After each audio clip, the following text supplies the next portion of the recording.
transmutation of samsara into nirvana. Thus, Ananda, each of these species has its 12 kinds of inversion, which, like dancing flowers seen when one rubs one's eyes, overturn the perfect and pure enlightened mind and cause wrong thinking. As you now practice the Buddha Samadhi, you should take 3 gradual steps to deal with the basic causes of stirring thoughts in order to wipe them out. This is like removing poisonous honey from a pot by using hot water mixed with ashes to cleanse the container. Only when the latter is completely clean can it be used to hold ambrosia. The 3 gradual steps to wipe out samsara. What are these 3 gradual steps? They are the contributory practice to remove all accessory causes, the main practice to obliterate the basic causes, and the progressive practice to stop the growth of karma. What are the accessory causes? Ananda, these 12 species in the world owe their existence to 4 ways of feeding: by eating, touching, thinking about, and being conscious of food. Therefore, the Buddha says that all living beings depend on feeding for their stay in samsara. Ananda, all beings live if they eat wholesome food, and die if they take poison.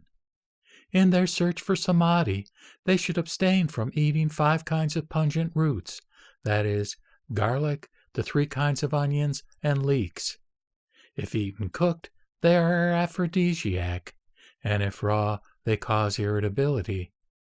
Although those who eat them may read the 12 divisions of the Mahayana canon, they drive away seers in the 10 directions, who abhor the bad odor, and attract hungry ghosts who lick their lips.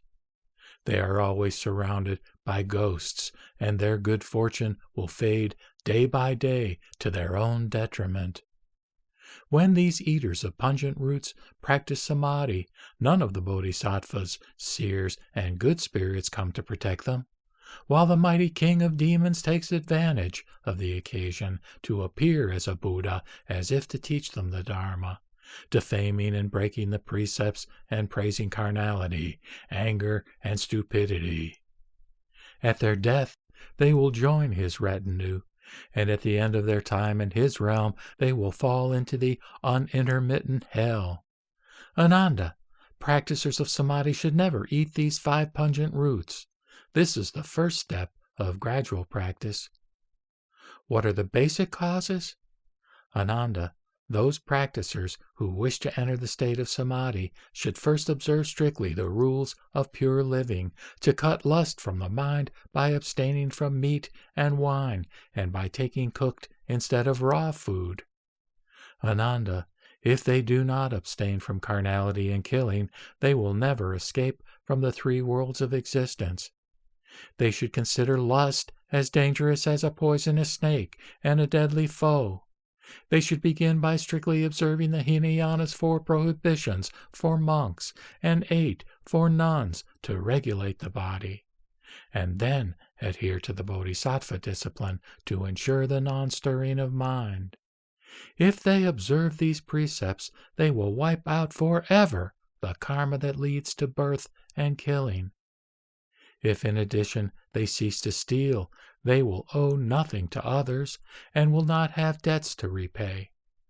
Those who keep the rules of pure living in their practice of samadhi will be able to see with their own eyes, without the aid of diva sight, all the worlds in the 10 directions.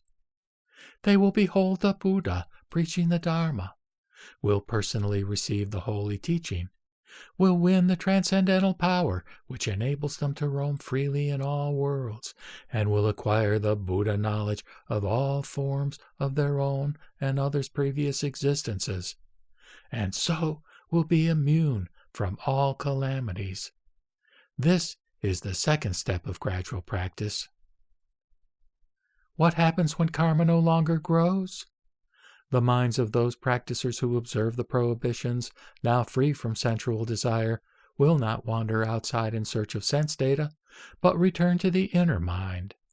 For lack of causal sense data, their organs, thus disengaged, from externals, turn back to the undivided one, to which, since the 6 functions have ceased to discriminate, all countries will appear pure and clean. This is like a crystal ball with a bright moon inside. Their bodies and minds will experience joy and great comfort in the state of absolute and perfect impartiality, in which the esoteric perfection and pure absoluteness of all Tathagatas appear. They will then achieve the great patience of the uncreate and will continue their progress toward sainthood. This is the 3rd step of gradual practice.